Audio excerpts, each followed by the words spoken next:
Hola, hola, hola mis amigos, ¿cómo andamos? Yo vengo a hablar hoy de que, un tema que ustedes tienen que haber oído hablar muchas veces, pero vamos a recordarlo. Eh, Quizás los más jóvenes a lo mejor lo han oído o ni tan siquiera saben. Lo primero que les voy a decir es que ustedes saben que en 1876 el alcalde de Key West fue nada más y nada menos que el hijo de Carlos Manuel de Céspedes. Em, Les hago este pequeño detalle porque ustedes sabrán que esa fue una época en que Cayo Hueso estaba llena de cubanos. Es decir, la afluencia de cubanos en Cayo Hueso ya se sabe, ahí está el museo, etcétera, etcétera. El Instituto San Carlos, que cuando vayan a Cayo Hueso no lo dejen de visitar. Creo que hablamos de esto en algún momento. Eh, pero bueno, la historia de los cubanos en Cayo Hueso es inmensa. Ya por eso sería que nuestro apóstol José Martí le llamó a Cayo Hueso la yema de la República, por todo lo que se pudo hacer en Cayo Hueso para ayudar a la guerra de independencia y a lograr la República. Incluso de Cayo Hueso salió el Maine, el barco que después explotara en la bahía de La Habana, en La Habana, y que a partir de esa explosión comenzaría la guerra española americana. Pero eso es parte de, bueno, la historia de Cayo Hueso. Pero lo que yo vengo a hablarles hoy es de los ferries de Cayo Hueso a La Habana. Yo espero que muchos de ustedes recuerden que nos hacían los cuentos los padres, los abuelos, de cómo venían a Miami algunos familiares, yo en mi familia. Yo tengo una prima que toda la canastilla se la compraron en Miami porque era muy barato comprar en Miami entonces. Y la gente venía de Cuba a Miami, venían en avión, pero también venían usando el ferry. Ferry que costaba entre 10 y 13 dólares ida y vuelta. Habían varias compañías que hacían ese trayecto de Cayo Hueso a La Habana. Creo que el primero se hizo en 1919, incluso lo recogió el New York Times, diciendo que habían ido varios americanos a probar su suerte en los casinos de La Habana. Había un judío americano de nombre, bueno, por ahí lo apunté, pero no sé dónde lo tengo. Un judío de nombre, ahorita me acuerdo, Mauricio Javif o algo así, que era el dueño del Sanssouci y que también era dueño de una de estas líneas de ferry. Y así iban los americanos y venían los cubanos, etcétera, etcétera, de una manera muy fácil. De hecho, tengo entendido que el ferry más grande que había llevaba hasta 500 pasajeros, 125 carros y creo que 8 vagones de ferrocarril. Imagínense ustedes qué cantidad de transporte, gente que llegaba a la bahía de La Habana y se bajaba y simplemente en sus carros y al poquitísimo tiempo ya estaban caminando en sus carros por todas las calles de La Habana. Y hay muchas historias, hay fotos. Si ustedes buscan en la internet van a encontrar un montón de fotos de los anuncios de entonces, de cómo llegaban los carros y bajaban en el embocadero de Atarés, creo que se llamaba, en la bahía de La Habana, por donde salían, y caminaban por toda La Habana, y era lo más natural del mundo. Eso es muy fácil de que se pueda hacer. De hecho, en el 2011 hay un arquitecto que hizo William, no me acuerdo el apellido, hizo su tesis basado precisamente en la construcción de terminales desde Cayo Hueso para poder salir en ferries a La Habana. Y en el 2015 el Departamento del Tesoro le dio licencias para poder salir de Cayo Hueso a La Habana a varias compañías, 5 o 6 compañías norteamericanas. No solamente salía ferry de Cayo Hueso en aquella época, salía también de Port Everglades y salía salía de Fort Lauderdale y creo que de Miami también. No estoy segura de Miami, pero sí estoy segura de Port Everglades, porque en Port Everglades fue un puerto que era de donde se llevaba muchísima, casi todo el azúcar que Estados Unidos le compraba a Cuba entraba por Port Everglades. Por eso que en los años 60 ese puerto tuvo una caída tremenda cuando paró el comercio de azúcar entre Cuba y los Estados Unidos. El último viaje de un ferry de Cayo Hueso a La Habana ocurrió en el 62. Incluso a finales del 50 y pico venían los del movimiento 26 de julio cuando querían venir a refugiarse a los Estados Unidos. Muchas veces utilizaron el ferry con pasaporte falso.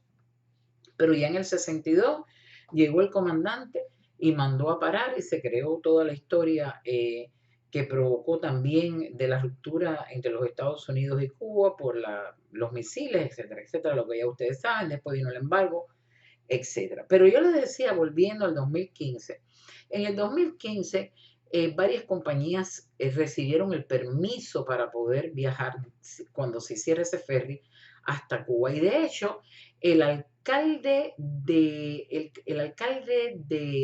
Cayo Hueso eh, dijo que varias empresas locales de Cayo Hueso, imagínense lo que significaría para Cayo Hueso eso, que ya de todas maneras Cayo Hueso tiene la visita de los cruceros. Ustedes saben que hay una ruta que para en Key West. Pero el caso es que algunas empresas de Cayo Hueso incluso estaban dispuestos a financiar la construcción de la terminal. Y que fueran los cruceros a Cuba, los ferries. Que los ferries, y me vino la palabra crucero porque los ferries tenían camarotes con aire acondicionado, tenían pequeñas tiendas donde vendían prendas, souvenirs, tenían bares, tenían incluso un paquete que vendían de 4 y 5 días que salían y se quedaban y tenían estadías y vendían tours nocturnos. Creo que hasta una vez Lecuona tocó en uno de estos cruceros acompañando un tenor. Era increíble. Y yo digo, es increíble lo que Cuba se ha perdido. Porque los Estados Unidos sigue teniendo una línea de cruceros, montones de líneas de cruceros que viajan por todos los Estados Unidos, no solamente complaciendo al turista, sino dándole trabajo a tanta gente. Y yo digo, es increíble cómo Fidel Castro, cómo la revolución cubana, cómo ese gobierno, esa dictadura planeó pelearse con los Estados Unidos, que podía haber sido un gran amigo solamente para hacerse amigo de una potencia mundial, de un imperio socialista como fueron los rusos, y tener simplemente el boquete de rublos, que digo, es increíble cómo prefirieron el paternalismo ruso de los miles y millones de rublos llegando para nada, en vez de dejar que el cubano siguiera con la creatividad y la capacidad de competir en el mercado libre. ¿Dónde estaríamos hoy? Pónganse a pensar que entre estas compañías que recibió permiso para viajar a Cuba, hay una compañía que es española que se llama Valaria, que ellos tienen un ferry que se llama Pinal del Río, que hace viajes desde Fort Lauderdale hasta Bahamas.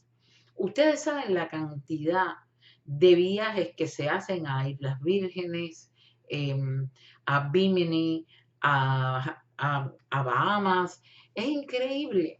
Estas navieras que estaban pensando con los ferries poder salir a Cuba, estaban hablando de que el costo podía ser entre 250 y $300 ida y vuelta, incluso llevando su auto. Que claro, yo no sé si Cuba eh, tenía la estructura, no lo creo, para tener, imagínense ustedes, si caben 125, o en aquella época eran 125 autos, y que saliera el ferry, no sé, 3 veces en semana, como salía antes uno que se llamaba City of Havana, que era un ferry que de una naviera que salía lunes, miércoles y viernes a las 7 de la mañana, a las 9:30, en 2 horas, 2:30 estaban en La Habana y a las 7 de la noche regresaba. Por eso es que la gente iba y venía y costaba $13. La ida, y creo que la ida y la vuelta 23.50, una cosa así.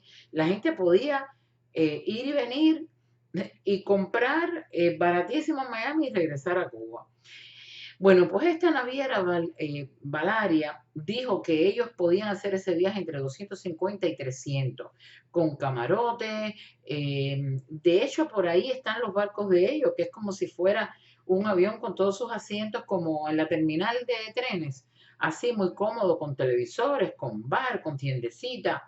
Sería maravilloso y en 2 horas y media podrían estar en La Habana. Pero no solamente que hubiese que ir hasta Los Cayos para salir, es que la propuesta era salir otra vez del Port Everglades, de donde sale tantas de las cosas que Cuba compra a los Estados Unidos y ayuda humanitaria, etcétera, etcétera.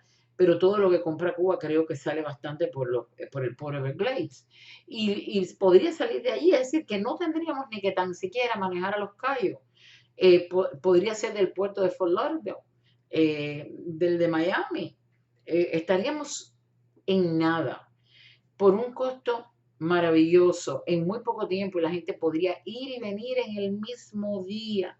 Es una cosa increíble. Bueno, el caso es que en el 2015 el Departamento del Tesoro le ofreció permiso. Esas compañías estuvieron ya autorizadas para salir a Cuba y tenían arreglos que hasta que se hiciera una terminal en Key West, etcétera, pues iban a salir de estos lugares alternos. ¿Qué pasó? Que Cuba se demoró y nunca aprobó ese permiso para que estas compañías salieran. Imagínense, si tienen tanto susto cuando llegamos en avión, que nos están controlando, que nos hacen pasar por inmigración. Señores, yo he ido en cruceros a Bahamas, a un montón de islas desde los Estados Unidos. Y usted llega y en la puerta, en Nassau en particular, que es una isla, usted tiene a un representante de migración, un oficial de migración o de aduana, en la puerta sentado. Y una vez que ellos ven que usted baja del barco, pues nada más que le miran el pasaporte, ni se lo miran, le miran la manilla que lleva en la mano y usted pasa y no pasa nada.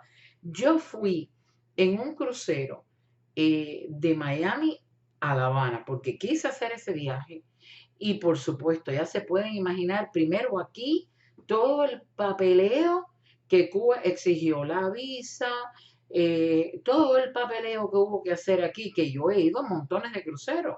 Y cuando yo me voy en Carnival o cualquier crucero, yo lo hago todo en la computadora y cuando llego allí solamente escaneo mi papel, me dan, paso a un representante, me dan la llave y al cuarto. Ese crucero a La Habana, ustedes no tienen idea qué papeleo hubo que hacer aquí.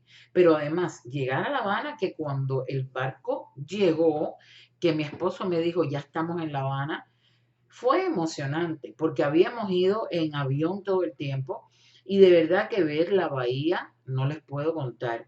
Pero solamente asomarme así, los americanos asomándose, todos, casi todos eran americanos, iban muy pocos cubanos, porque de verdad que ese era un viaje que a los cubanos no les convenía por el precio. No salió mucho más caro que ir en avión, pero era una experiencia que queríamos vivir. Para poder contarla después, y no iban, iba creo que un muchacho cubano que la esposa era americana, muchos dominicanos, bastante puertorriqueños. De hecho, no tocaron música cubana en el barco, que me llamó la atención, todo fue salsa colombiana, puertorriqueña y mucho merengue dominicano, porque eran los latinos que más iban. Y el caso es que cuando llegamos allí, no solamente pude ver donde atracó el barco en la bahía, en el puerto, horrible. Cuando yo me asomé y yo vi aquel techo de esa instalación del puerto por donde entramos, tan horrible, llena de huecos, el techo cayéndose. Una cosa que por supuesto no era por donde bajamos, era la que estaba al lado, pero digo, esta gente no pudieron, es que no están preparados para el turismo, mucho menos para el americano. Cuba atrae un turismo barato y eso es un tema que podremos hablar en otro momento. El caso es que la experiencia fue muy linda, pero esto lo empañó cuando yo vi aquel techo y dije, es increíble que no puedan tumbar eso o hacerlo bien con todo el dinero que estos cruceros están dejando. Y bueno, bajamos bastante, no había comparación, yo no estoy esperando que la infraestructura fuera como la de aquí, pero por supuesto todas las personas de inmigración que nos estaban recibiendo los pasaportes nos hacían pasar por los bultos, por el escáner, que yo decía, pero bueno, esta gente que piensa que traemos armas en un barco que hemos tenido primero todo este control, que en un barco no te van a dejar pasar con armas, pues te hacían pasar el bultico por allí. Pero además, ya saben, el parado, una de las de inmigración empeñada en que los turistas americanos la entendieran en español haciéndole cierta pregunta. El turista no la entendía, ella en mala forma, molesta, que digo, pero esta niña no se da cuenta que ella es la que debería hablar inglés, está recibiendo un barco a los Estados Unidos. Un desastre. En realidad, muy poco aprovechado eso que tenían. Por supuesto, las medias que ustedes conocen siempre, que usan la gente de la aduana de inmigración en Cuba, que yo no sé cuál es el misterio de esas medias negras, etcétera. Y nada, una tiendecita en la cual una de las muchachas me celebró el pomo que yo llevaba del agua y se lo dejé, la pobre, y así. Pero digo, es increíble que no lo aprovecharon. Y para cuando vamos en el crucero, cuando íbamos y cuando se va en avión, tienen todos esos controles y están tan preocupados. Imagínense ustedes un ferry que estaría yendo todos los días a las 7 de la mañana, regresando a las 9:30, llegando a las 9:30, con lo fácil que sería, lo bueno que sería para la economía del cubano. Pues no lo aprobaron. Y y nada, y hay un embargo que definitivamente impuesto por el gobierno de los Estados Unidos, pero con una razón válida. Como diríamos en buen cubano, porque el gobierno de Cuba, la dictadura de Fidel Castro, lo provocó, pero además nunca ha hecho nada verdadero para erradicarlo, porque las veces que han estado a las puertas a levantar el embargo, ellos siempre hacen algo para que se rompan las conversaciones, porque no les interesa levantar el embargo. Imagínense ustedes si se levanta el embargo. Y aparece de pronto, no hay embargo, ahora vamos en ferry para Cuba, llegamos a las 9:30 de la mañana, estamos todo el día, regresamos en la noche, mañana otro ferry por 200 y pico de dólares que se podría ir hasta una vez cada 15 días sin ningún problema. Imaginen eso. Entonces estarían preocupados por las mulas, están preocupados por el que va 2 veces, porque qué es lo que lleva, si estamos enterando información, si no, no quieren eso. No lo quieren. Ustedes están viendo que hay páginas en la internet que están bloqueadas, que no pueden entrar a Cuba. Entonces, imagínense un ferry. Conclusión, que el ferry de Cayo Hueso a La Habana, o de Port Everglades a La Habana, o de Fort Lauderdale a La Habana, tronchado una vez más, algo que existió en los 1900. Imagínense ustedes. eh, Increíble. Y que se detuvo en tantos años solamente durante la Segunda Guerra Mundial porque los barcos estaban desviados para el tema de la guerra, pero que duró continuamente por muchísimos años, desde el principio de los 1900 hasta el año 62, que llegó el coma andante y mandó a parar el desarrollo de la República de Cuba. Bueno, esta fue la historia cortiquita sobre el ferry de Cayo Hueso a La Habana, un sueño que ojalá un día podremos ver. Eh, Quisiéramos verlo, ojalá que algún día se dé y que nos podamos montar en un ferry. Ya yo fui en un avión, un día fui en barco y ojalá un día que pueda ir en ferry, pero con condiciones diferentes, porque no estoy dispuesta a dejarme humillar con un pasaporte cubano y todas las cosas que uno ha tenido que pasar para poder ir a ver a la familia. En fin, mis amigos, si el cuento de El Ferry les ha parecido interesante, ya saben, compártanlo, pásenlo por ahí, métanlo en una botellita, tírenlo al mar, pásenlo. Y suscríbanse, pasen y quédense, que esta es su casa, esta es la peña, y vuélvanse locos a la campanita. Un beso, los quiero.